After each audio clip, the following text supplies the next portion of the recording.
إذن مشاهدينا طبعا ترتيب المجموعة الثانية بعد انتهاء هذه المباراة على النحو التالي: الرأس الأخضر ما زال في صدارة المجموعة ب3 نقاط، مصر نقطتين من تعادلين، موزمبيق بنقطة واحدة ستلتقي الرأس الأخضر غدا، وغانا في قاع الترتيب بنقطة واحدة. نعود إلى وائل جمعة وأحمد المحمدي للحديث عن أهم النقاط الفنية والقراءة الفنية لشوط المباراة.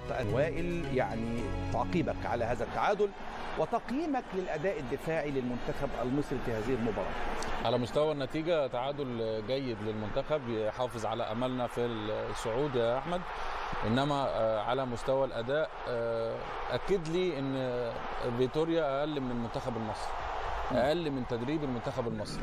احنا منتخبنا يستحق مدرب عارف امكانيات لاعبتنا كويس، لان هو واضح ان هو مش عارف امكانيات اللعيبه اللي معاه كويس. احنا لاعبتنا زي ما قلت لك قبل المباراه اللي فاتت عندنا منتخب كويس محتاج يتوظف كويس، هو ما بيوظفش اللعيبه كويس.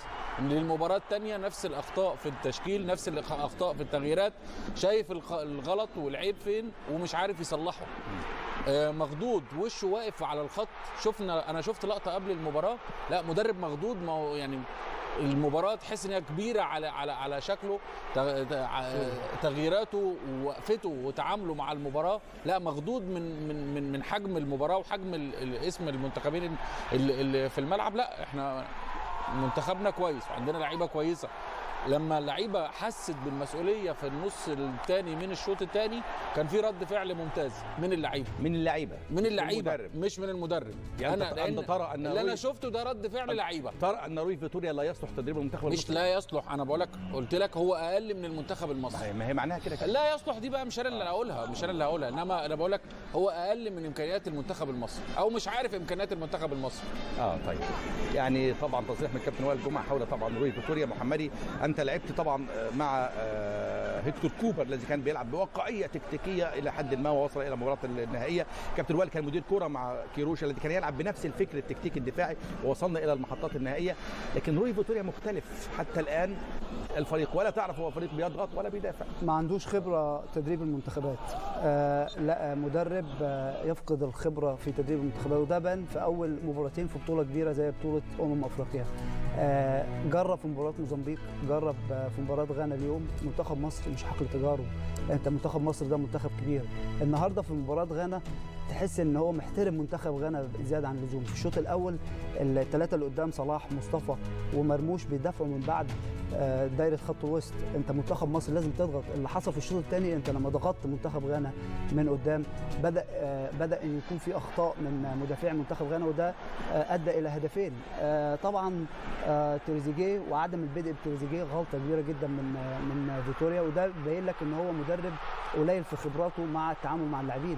زي ما قلت لك قبل المباراه، تريزيجيه تاني افضل لاعب في منتخب مصر واخطر لاعبي منتخب مصر. مش عشان المباراه الاولى ما كانش موفق انك ما تبداش بيه هذه المباراه.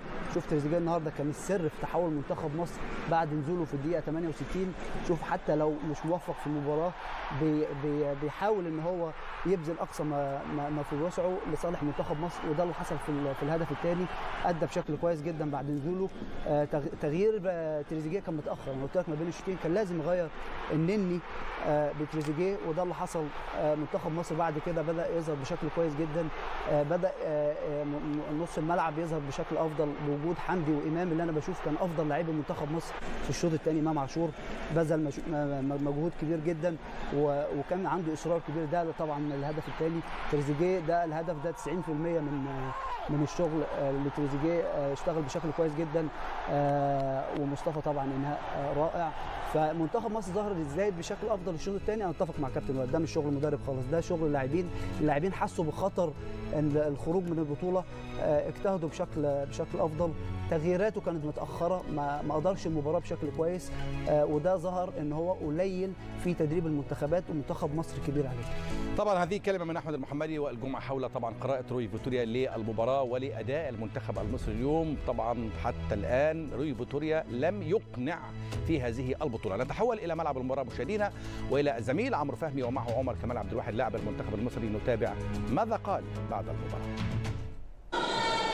إذا في أول ردود الأفعال بعد هذه المباراة الكبيرة، عمر كمال أحد نجوم هذه المباراة. عمر ما شاء الله عليك، لعبت مباراة ممتازة دفاعيا هجوميا.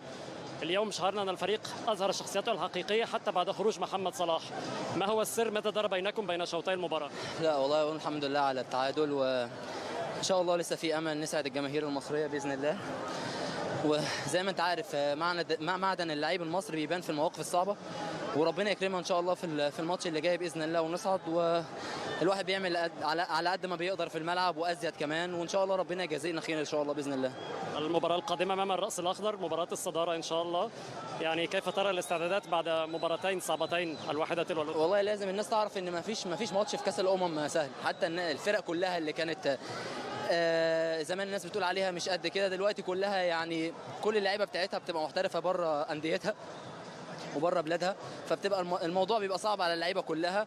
واحنا بنحاول على قد ما بنقدر عشان نشتغل وبنجتهد، وربنا ان شاء الله يقدر لنا الخير في الاخر باذن الله. شكرا عمر، شكرا. ربنا يخليك. ادي لك التيشيرت معاك.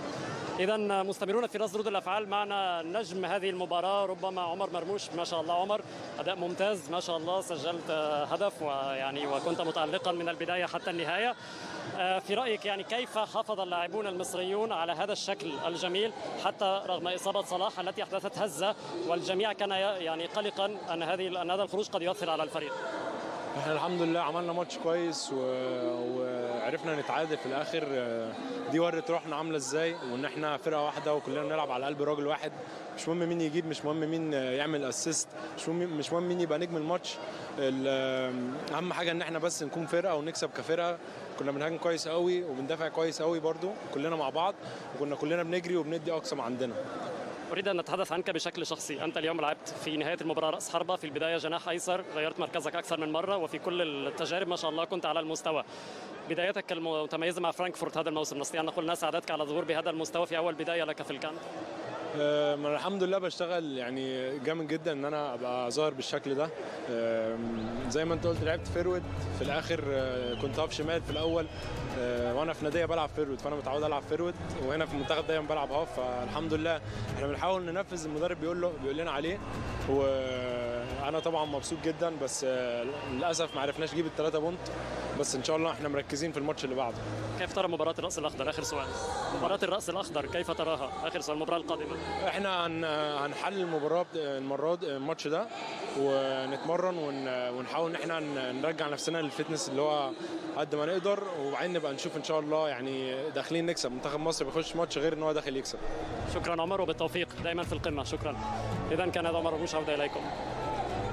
الزميل عمرو فهمي، شكرا جزيلا على هذه طبعا الاطلاله من طبعا ملعب المباراه. وسؤال مهم لوائل جمعه تحديدا، يعني لاول مره تقريبا او منذ فتره بعيده المنتخب المصري يدخل مرماه او يسكن شباكه 4 أهداف في اول مباراتين، وكلها اخطاء دفاعيه ساذجه.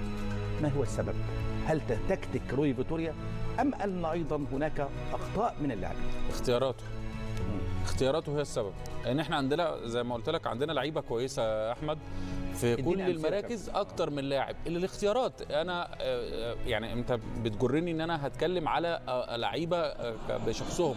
انني مع كل الاحترام ليه انا بحبه جدا على المستوى الشخصي والله، وصاحب تاريخ في الكوره ممتاز، انما احنا في وقتنا ده الكوره عايزه تضحيه، عايزه روح. هو الراجل امكانياته وسنه خلاص يعني ما يقدرش ينفذ المطلوب منه في المكان البوزيشن اللي هو بيلعب بيه. يبقى النني رقم واحد اختياره للنني في المكان ده. طب رقم 2 رقم 2 المنظومه بتاعته مش واضحه. هو عايز يلعب ازاي يا احمد؟ عايز يدافع ويلعب على المرتدات، عايز يلعب ضغط عالي ويضغط على المنافسين. وقفه اللعيبه مش مظبوطه في الملعب، والدليل على كده احنا دخل فينا 4 تجوال في مباراتين. البطولة الأمم اللي فاتت دخل فينا هدفين طول البطولة، وبتلعب قدام منتخبات زي نيجيريا، زي كوت ديفوار، زي المغرب، زي السنغال، زي الكاميرون.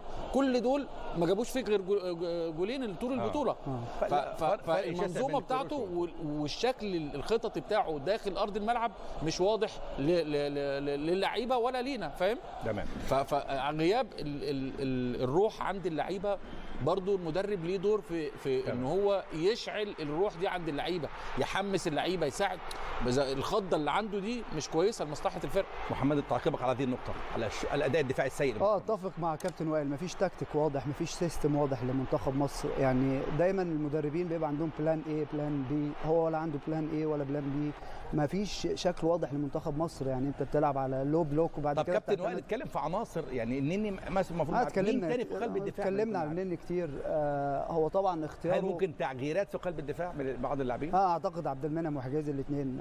انا النهارده حجازي عجبني، عمل مباراه احسن من المباراه اللي فاتت صراحه. الاثنين وكان قائد يا محمدي مع يعني الاختيارات جيده. طبعا الاربعه المدافعين النهارده صراحه هو عمر حتى وحمدي عملوا الشناوي يا شباب. لا هي طبعا عملت ديفليكشن عبد المنعم، يعني يتحمل جزء فيها. لا هي صعبه لان عملت ديفليكشن عبد المنعم فغيرت اتجاهها، كان صعب على الشناوي طبعا. طيب. يعني كان محظوظ فيها قدوس شويه.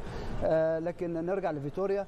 قلت لك لما انت يبقى عند مدرب بتبدا البطوله بالشكل ده بالسيستم ده، بعد كده بيبان عندك ثغرات خاصه في خط وسط منتخب مصر. مباراه ثانيه نفس الكلام، فمفيش خطه واضحه، مفيش سيستم واضح لمنتخب مصر. منتخب مصر دايما بتاريخه بيبقى ليه شكل، ليه خطه واضحه، فده مش باين مع فيتوريا، وده بيبين لك قد ايه هو يعني قليل الخبره في تدريبه للمنتخبات. لازم يبقى فيه خطه واضحه. المباراه القادمه مفيش تجارب، انت خلاص ظهر عندك كل حاجه. المباراتين دول اكيد اتعلم منهم حاجات كتير قوي، خاصه في خط وسط منتخب مصر. قلت لك قبل كده المنتخب اللي بيبقى عايز يفوز ببطوله لازم يبقى عنده خط وسط قوي. منتخب مصر النهارده الشوط الثاني خاصه بعد نزول تريزيجيه كان واضح جدا قد ايه ان في بالانس في وسط منتخب مصر. مرموش ظهر بشكل كويس الشوط الثاني، طبعا لازم نديله حقه. حتى مصطفى فتحي في الشوط الثاني ظهر بشكل كويس. فالتغييرات النهارده رغم اصابه صلاح وخروج ادت يعني بشكل كانت ممكن تؤثر نفسيا على اللاعبين. طبعا اتمنى لصلاح الشفاء، طبعا عضله الخلفيه بتحتاج وقت. ولكن يعني هو اتاخر في تغيير تريزيجيه شويه. اتكلمنا ما بين الشوطين، كان افضل ان هو ينزل بدري، كان يدي للمنتخب قدرات هجوميه افضل. فلازم هو فيتوريا لازم يتعلم من اخطاء المباراتين دولت. يعني المباراه اللي جايه لازم تكسب، المباراه اللي جايه للصعود بمشيئه الله للنوك اوت ستيج، فلازم يتعلم من المباراتين دول. تمام كابتن احمد المحمدي. اذا